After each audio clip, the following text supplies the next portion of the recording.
Bonjour les sunshine, c'est Manon, votre coach pour une vie plus lumineuse. Aujourd'hui, je viens vous dire pourquoi l'alcool explose votre foie et pourquoi il freine votre perte de poids. Je vous avais parlé de ce petit point dans la vidéo des 20 choses qu'on ne vous dit pas sur la perte de poids justement. Et je vous avais dit que j'allais vous faire une petite vidéo précise sur ce thème. Je vais vous partager 5 points.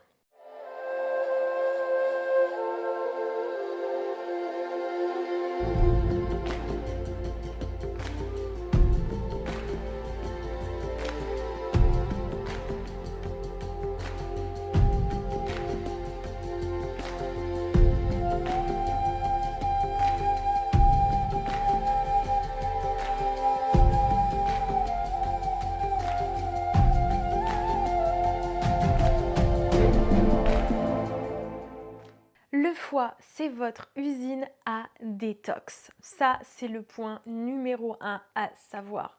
Le foie, c'est votre usine à détox. Le foie est l'organe chargé de filtrer, détoxifier et transformer les déchets de votre organisme. C'est donc très important. Le foie est chargé de détoxifier, filtrer et transformer les déchets de l'alcool. Quand vous buvez, votre corps, votre foie doit mettre en pause le reste qui est à traiter pour s'occuper de ça. Tellement c'est important de l'éliminer car c'est toxique.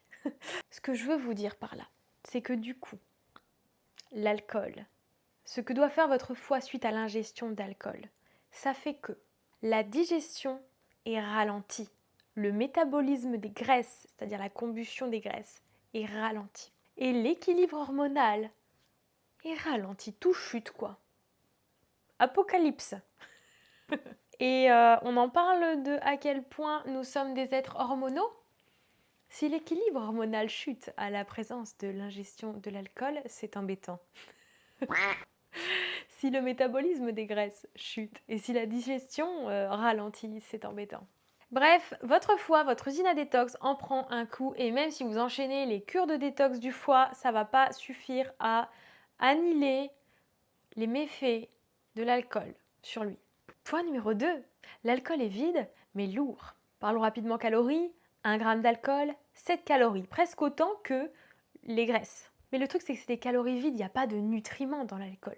Donc qu'est-ce qu'elles font? Elles perturbent votre équilibre glycémique, le taux de sucre sanguin. Ça monte, ça monte. Et comme ça monte, eh ben ça favorise le stockage. Votre glycémie monte à l'ingestion de l'alcool.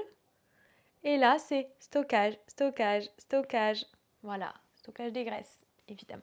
Donc en parlant de stockage, j'arrive sur le point 3. L'alcool facilite le stockage. Voilà. Elle lui donne la porte ouverte. Quand le foie est en train de traiter l'alcool, il ne peut plus s'occuper de traiter le sucre et les graisses. Du coup, tout ce qui n'est pas utilisé est stocké. Et où est-ce que c'est stocké? La graisse abdominale. Où va l'alcool?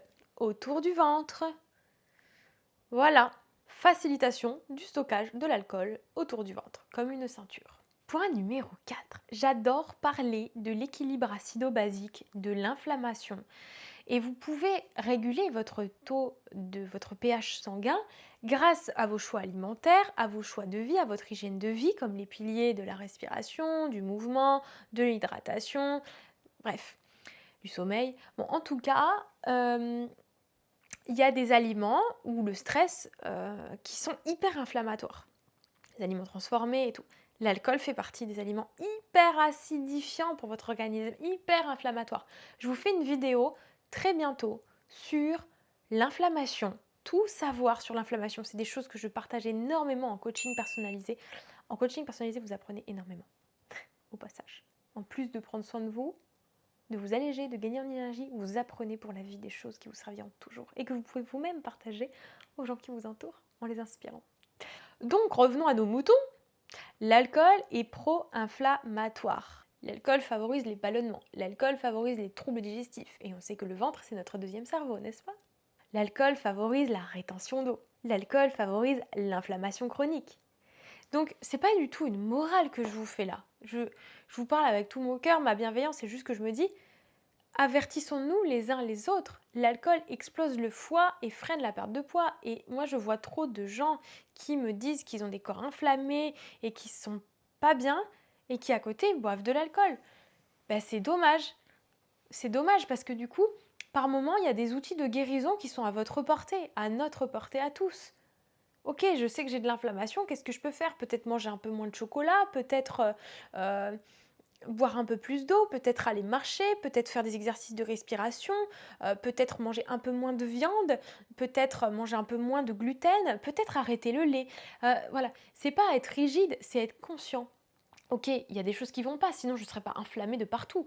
Donc qu'est-ce que je peux faire naturellement? Parce que oui, on va vous vendre des anti-inflammatoires, etc. C'est bien, j'ai pas de souci.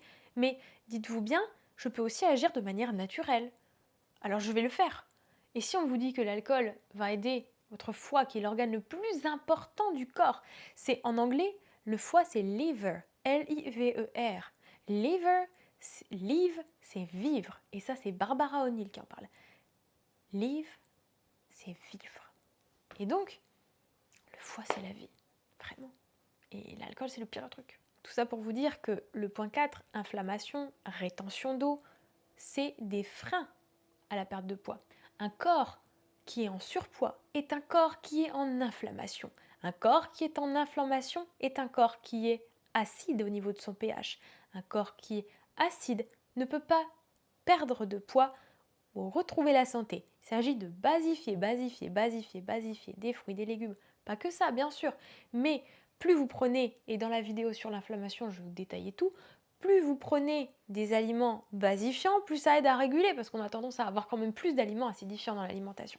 Voilà.